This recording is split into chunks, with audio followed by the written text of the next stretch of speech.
আসসালামু আলাইকুম রহমতুল্লাহি বারাকাতুহু। আশা করি আল্লাহ তাআলার রহমতে আপনারা সবাই ভালো আছেন। আলহামদুলিল্লাহ আমি ভালো আছি। আমি আপনাদের সাথে আজকে একটা বিষয় শেয়ার করব। বিষয়টা হচ্ছে কি, আপনারা দীর্ঘদিন ধরে আসলে আমাদের পরিচিত যারা আছেন তারা জানার চেষ্টা করেন যে বর্তমানে সৌদি আরবের পজিশন বা পরিস্থিতি কেমন। আমাদেরকে প্রায় সময় জিজ্ঞেস করেন যে আপনারা জিজ্ঞেস করে থাকেন যে সৌদি আরবে বর্তমানে আসলে কেমন সুযোগ সুবিধা পাওয়া যেতে পারে। আমি আপনাদেরকে একটা বিষয় বলবো, একটা সাজেশন দেব, যেটা হচ্ছে কি, আপনারা যারা সৌদি আরবে আসেন অবশ্যই আসতে পারেন, অবশ্যই আপনাদেরকে আমি ওয়েলকাম জানাবো, আসেন আপনারা।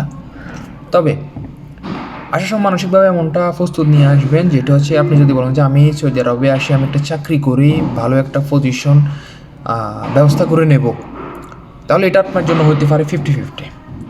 আপনি একটা ভালো পজিশন পাইতেও পারেন, অথবা তা একটু দুর্বল একটা পজিশন পাইতে পারেন। যাক, এটা হবে আপনার জন্য ভালো একটা পজিশন পাইতেও পারেন, আবার নাও পাইতে পারেন। তবে আপনি চাকরি পাইবেন, এটা 100%।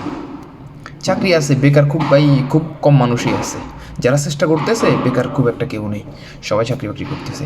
কিন্তু এখানে কথা হচ্ছে যে আপনাকে চাকরিটা একটা ভালো একটা পজিশন তৈরি করে নেয়। এখন এই যে ভালো একটা পজিশন তৈরি করে নেওয়ার জন্য আপনাকে অবশ্যই আপনাকে স্ট্রাগল করতে হবে, কষ্ট করতে হবে, চেষ্টা করতে হবে। তবে এর বাইরে আমি আপনাদেরকে একটা পরামর্শ দিতে পারি, যেটা হচ্ছে কি, আপনাদের যাদের ড্রাইভিং বিষয় অথবা আপনারা যারা ড্রাইভিং জানেন, যদি আপনার কাছে যদি এক্সট্রা কোনো টাকা থাকে, যদি এক্সট্রা কোনো অ্যাবিলিটি থাকে, আপনারা যদি সৌদি আরবে আসি, যদি বলেন যাই আপনি একটা ড্রাইভিং লাইসেন্স করে নেওয়ার মতো ব্যবস্থা আছে, একটা গাড়ি নিতে পারবেন, তাহলে আপনারা সৌদি আরবে আসি আপনারা এখানে যদি বলেন যে আপনি কোনো কোম্পানির আন্ডারে কাফালা না হয়ে আপনি শুধু ড্রাইভিং করবেন, তাহলে আপনি একটা স্মার্ট স্যালারিতে আপনি কাজ করতে পারবেন। একটা স্মার্ট স্যালারি আপনি প্রতি মাসে আপনি ধরে নিতে পারবেন, তুলে নিতে পারবেন।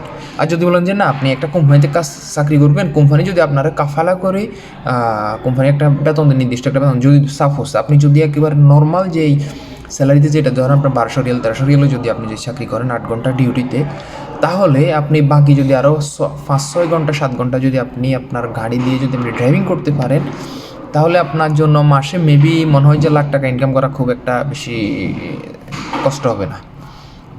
তো যখন আসবেন আপনারা অবশ্যই পরিকল্পনা করে নিয়ে আসবেন, চেষ্টা করবেন যে যদি আপনার কাছে যদি অ্যাবিলিটি থাকে, আপনি যদি হাতে যদি টাকা থাকে, তাহলে আপনারা এরকম একটা মানসিকতা নিয়ে আসুন যে আসার পরে যে কোনো একটা সুযোগ সুবিধা পান অথবা না পান, তবে আপনি আসার পরে একটা ড্রাইভিং লাইসেন্সের একটা ব্যবস্থা করে নিতে পারবেন এবং কি একটা গাড়ির ব্যবস্থা করে নিতে পারবেন। এইরকম অ্যাবিলিটি নিয়ে আসুন। অবশ্যই বিদেশের মাটিতে আপনি ভালো কিছু করার মতো, আলহামদুলিল্লাহ।